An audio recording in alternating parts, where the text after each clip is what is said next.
Att de skulle vita att de har evnið, men lägg till märkes.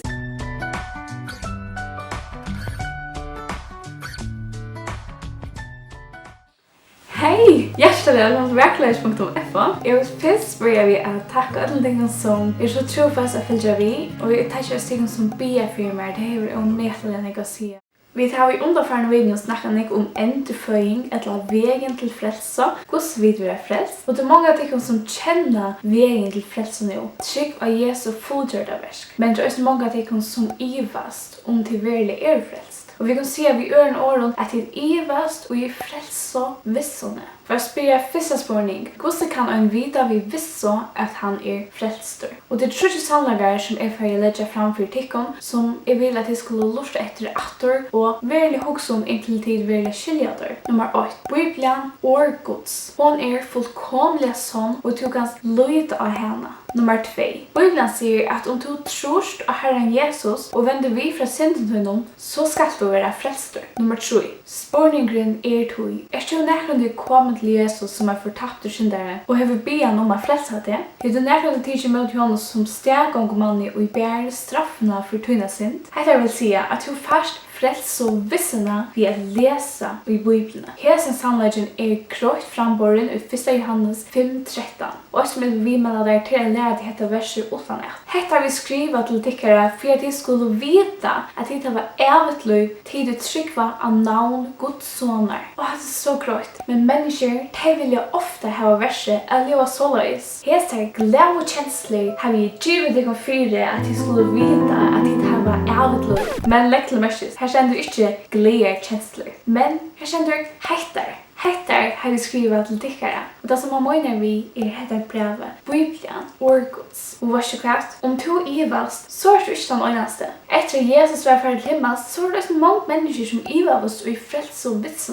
Du skriver Johannes Hettar brevet, 1 Johannes brev, till torra som tror av Jesus. Och han skriver det för att jag kunde ha Frelsuvissa. Johannes förklarar dem att om de tror så var de frälst. Är du kommen till trygg av Jesus så är du frälstur. Vi täser i Bibeln. Vanten till många är att de börjar lyda av sina känslor. Hellre än att lyda av Bibeln som är Guds. De säger, jag føler mig frälsta. De vantar att få en avvisa goda känslor. Och det är inte fåna så för att de Ivast om de hela tiden blir frälst. Om du grundar tvina Frelsuvissa av dina känslor så först att få troblagar. Du åker känslor tar bröjdas från en löto till en ära. Att vara tryggvande det är inte ett känsloliv, det är ett troarliv. Minst lättare, känslor bröjdas men Guds bröjdas aldrig. Låt du av Bibeln och inte av känslor till dig. Och vill du vara visrui att du är frälstur så ska du inte lusta att du som rörest innan ut dig själv och har känslor. Men till att lusta efter Guds som är ett vittne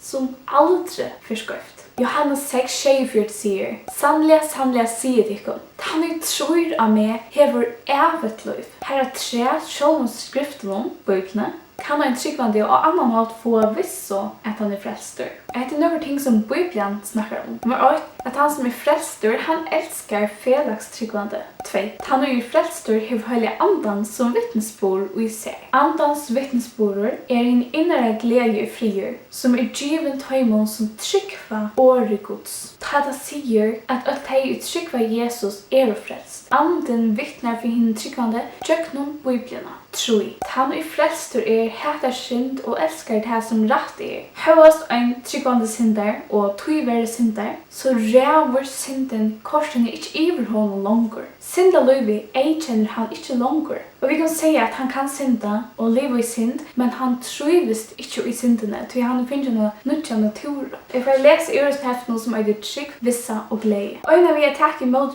Guds, som Guds, är en slugsfall vissa i stegen för Iva och kanska. Men Guds kan vara visrui att jag har tagit rätta släga trygg. Ja, inte kan vara mer än 8 stjärnor på en släga spårning och det är lyder to att han rättar personen till sig att signa son Guds som Jesus. Det är inte en spurning om hur så nekva trygg du hever, men om personen trovärdigur som du hever sett ut allida. Han vojkaste trygg av Kristus frälser evigt, men han sterskaste trygg av kvärt som helst anna springer inte ut av nökron utan en dårna hjärsta. Bära trygg av Jesus frälser. Oavsett hur så stor eller lydlig hon och du kan stå kvila fullkomligt i att har du sett ut allid av Jesus så är du frälster. Tryggt tog kviler av värst Jesus är fri till. Vissa tog kviler av årgods. För jag får vissa om frälsa ska du inte føla efter, men lusta efter. Och det du ska lusta efter år Kristus är, Bibeln. Och du känner från baden av hinner höjda skrifter med Bibeln. Vi kunde göra till Vissan till frälsa. Era skrifter, alltså era böcker, kunde göra hon vis till som höjmen hör till. Men öjnas Bibeln kan göra hon vis till frälsa. Frelsugleði. Kanske åker jag ni hos spyrja. Och jag inte känner sig glädje att han frälster. Jo, Sverige är ja, avgörst. Men fyra att glädje som man först vita att han är frälster. Om man först har vissa. Vissan som först så han komma känslorna. Vi vita att vi är frälst till att Bibeln säger det. Och vi känner hon glädje till att vi vita att vi är frälst. Och tar vi där finns vissna så kommer vi av sån glädje till att ha sån glädje om glädje och kan vara fullkommen och i Jesus så det är här vi ska söka och finna och glädje. Vissan. Så kvar som min trúgvandi växer i troarlunum, så just vissa hans är starkare och starkare. Och för att det ska ätnas, för att vissa ska göra starkare till det här, så måste göra det så tro i fylgjan tingsna. Och läsa Bibeln regelligt och trycka på det som man säger. 2.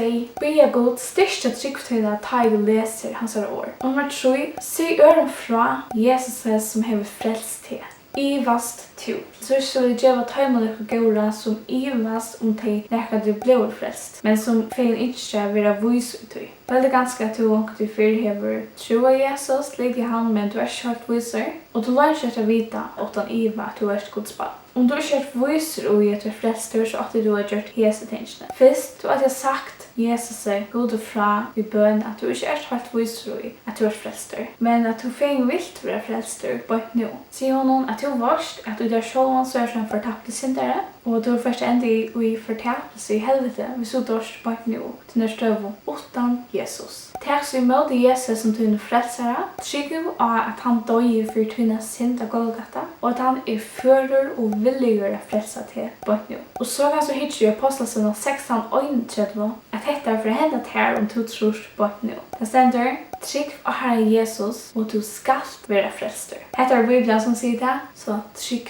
tog. Och det är så Satan kommer till tunna röjner få till att Ivast utan er frälsa, bläs upp av några hästversen som är för att läsa för det här på ett nu. Vis honom Satan i å är god säger att du är frälster till du tro av Jesus. Och varsågod, Satan för inte att göra det här trúgvandi hvis du visar honom av årgods. Vad ska jag göra för att vara frälster? Ta svära av att tryck på Herren Jesus så skall du vara frälster. Men så många som tog emot honom gav honom mat av våra bödengods. Ta imon i tryck på av navn hans herre. Han är tror att sonen har evigt liv, men han inte vill loja sonen ska inte sucha livet när vröje gods vill verande i honom. Sannliga säger till honom, han som höjer årmot och tror honom att sända mig har evigt liv och som inte dom, men det färger in fra deg til liv. Tøyen du i munnen gjør og trøst i hjertan at god røsten oppfra henne deg, så skal du være frelster.